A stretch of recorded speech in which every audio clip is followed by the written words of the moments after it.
McMichael's Talking Points. I'm in Barcelona. Amy Roberge. I mean, this is amazing. You're like Mrs. Contact Center. Let's see, Cisco. Cisco, that's right. Yeah. Genesis. Yep, that's right. And you were part of Flex, weren't you? I was. Twilio Flex. All right. But where are you now? So I'm at Zoom now, Dave. And it's so great to connect with you in this new capacity of mine at Zoom. So we're at a conference that's really not a contact center event, and so I thought we would sneak outside and talk a little bit about contact, because you're heading up SEs. That's right. So my role is head of all global SEs for contact center specifically. So my team does nothing but contact center for Zoom. Okay. So that means you have to overcome objections. That's one of our jobs for sure. All right. I'm going to give you a test. Okay. All right. Let's see. Zoom contact. Okay. Okay. Zoom's not a contact center company. Do you know, I have heard this one before. You've heard that? I'm trying to be so original. Okay. I've heard this one before, and honestly, it makes me laugh a little bit. And genuinely, if you had said this to me 4 years ago, I probably would have agreed with you. But in being at Zoom, 4 years ago, they weren't a contact center. Well, it's not even much of a debate. I mean, come on.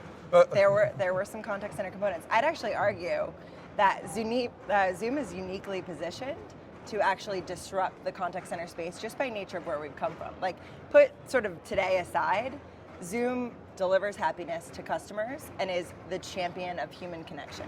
Okay. What do customers in the contact center want?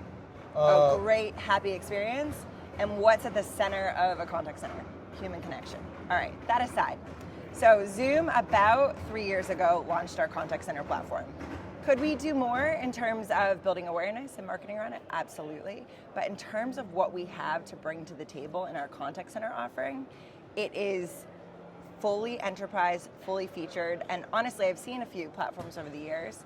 It's incredible the capabilities that we bring to market. You know what I like about that story is that it's built bottom up, because there was a time where Zoom was going to acquire its way into the contact center space, but you decided to build the whole thing, and so you've really got a fairly modern, one of the most modern platforms probably in the industry. That's absolutely true, and the nature of us being so modern is allowing us to move incredibly quickly in terms of capabilities we're bringing to market, but also reinvent the way that we do things. And I think our timing actually couldn't have been more perfect, because we were able to build this contact center platform with AI at the center. Okay, so wait. Now you're getting to my next question here. Every contact center company is talking about AI. How can you differentiate? Can anybody, for that matter, differentiate? How does Zoom differentiate its AI story? Yeah, no, I think AI in the contact center is very exciting, especially having been in the contact center for, coming on 20 years, Dave. It's a really exciting transition that we're seeing in the market. There's so much potential, so much possibility. And at Zoom, we see that. But as I mentioned, we're building AI into everything we do, whether it's our core contact center, our quality management solutions, or our WFM solution, which we have all of them, by the way, or our virtual agent solutions. Again, full stack of contact center capabilities. AI goes all the way across. And we're differentiating a bit in our approach overall as a company to AI. So one of the things that Zoom does that's very unique is we're taking a federated approach. And Dave, I bet you've heard about this before, but just for folks who maybe not as familiar with that. Some guy named XD explained it to me. That's right. Yeah, okay. Our CTO, brilliant. He has a blog out, actually check it out, where he explains it in more detail. But basically we have this open framework where we're plugging in the best of the best LLMs for the best use cases. And that is inclusive of what we're doing in contact center as well. So when you think of how fast the AI market is moving, think some of the announcements that have happened even in the last week with new LLMs that are changing the game in terms of GPU consumption and other things like that. Zoom is well positioned to help our customers always take advantage of the best technology, and we maintain sort of the security and the trust and the usability of all of it behind the scenes on their behalf. So that, I think, is unique. But besides that, when we think about the contact center, everybody's talking about automation. Everybody's talking about automation. Everybody's talking about summarization, I think, is the first step, right? That's the dipping your toe. Incredibly powerful. We're seeing a massive adoption rate of our summarization capabilities within Zoom Contact Center, within our customer base. And then the next step is automation. And I think that's where people go futuristic and say, oh, no more agents and things like that. We're definitely focusing on automation because it's a key opportunity in terms of self-service. It can create way better experiences for customers if you automate appropriately and correctly and in the right scenarios. But we also are putting a big focus into what we call augmentation. How do we make every agent and customer experience better? So when you are having that human connection, when there is that need, and we believe that there's going to be that need for the foreseeable future, you're always going to need to talk to someone. But how can we make that experience the best experience it could possibly be every single time by using the new AI technology that's out there and available to us? All right, that sounds pretty interesting. Let me ask you this. You must run into this all the time. Zoom is associated with video and team chat.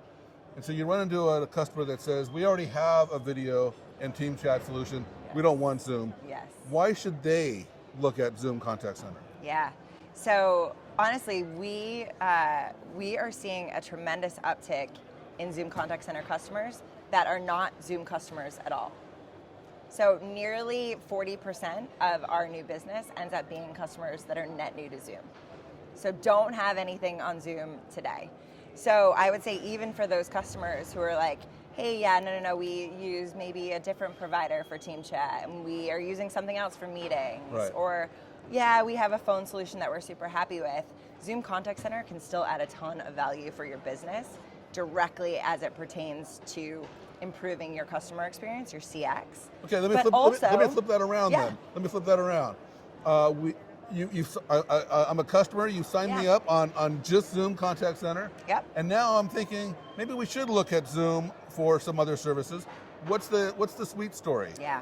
Well, so I should mention too that we're an open platform. So even if you do just Zoom Contact Center only, we can integrate. We have open APIs to integrate to all of the business systems in your environment. Okay. But we would actually say that Zoom holistically, what we call our total platform story, our total experience story, as some analysts out there are talking about it, is actually truly the best experience that you could bring to your business. The best experience. The best experience because, well, why do we think about agents differently than the rest of our employee base? That's how we think about it in this world of UC and CC. We separate them.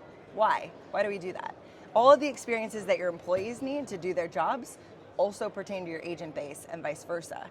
And so when you bring together all of the best experiences around employee experience, which we think Zoom offers, combine it with the best experiences for your customers, you get this total mecca.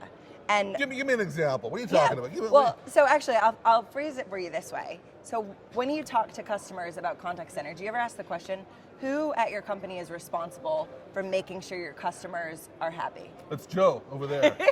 Well, that's not a good answer, by the way. Okay. What I hear, I used to hear that, by the way. There's like a guy in the corner. I've heard it a lot of times. And Joe's not here. Poor Joe. So, but really today, more and more, when you talk to execs and anyone at a company, they say, well, our whole business, we're here for our customers. We want to make sure our customers are happy and everyone's responsible for that. Well, how do you truly deliver on that if it's only the people answering calls from your customers who ever have that exposure and they're completely siloed off from the rest of your team? Data's not passed between, communication's not happening fluidly between, and worst of all, if they need to actually talk to someone in the extended organization, it's a non-starter. It's a disconnected experience for that customer. All right, one more objection. Zoom is for small business. It doesn't scale. So again, I have heard this one before, actually. All right. And to be honest, when we first launched Zoom Contact Center years ago, we did actually launch with some messaging around, we'll help in the help desk and be a part of the Zoom platform for our customers. But in the last 4 years, we've transitioned to a completely standalone, full-featured contact center that can scale up and down as much as you could possibly imagine, maybe even more than any other platform out there. We're built on the same Zoom platform that you might have heard recently has scaled to 100 or 1 million users in a webinar. Same inherent underlying infrastructure, built for scale, built for incredible quality, even in low bandwidth conditions. So we have that. And excitingly, we're in Barcelona, we're in Spain. So I'd love to share actually that we closed recently a 20,000 plus seat opportunity with a customer in Spain, Agencia Tributaria, the Spanish IRS essentially, and we're so excited to be partnering with them. Grande. Yeah, Grande. a very grande deal. Yeah. And they did a lot of due diligence. We did a big POC with them. We did a 6-month RFP, and they really tested the platform. It's not your first time to Barcelona, or Spain, I should say. Madrid. Yeah, I got to visit them in Madrid. Yes, okay. But they tested the platform, and were absolutely convinced of not only the fact that it could deliver the type of CX that they wanted to deliver for their constituents, but that it could scale to their needs and it could support their business with our enterprise level features. All right. I think you might make it in sales engineering. Yeah. Very good. Thanks for watching. Thank you, Dave.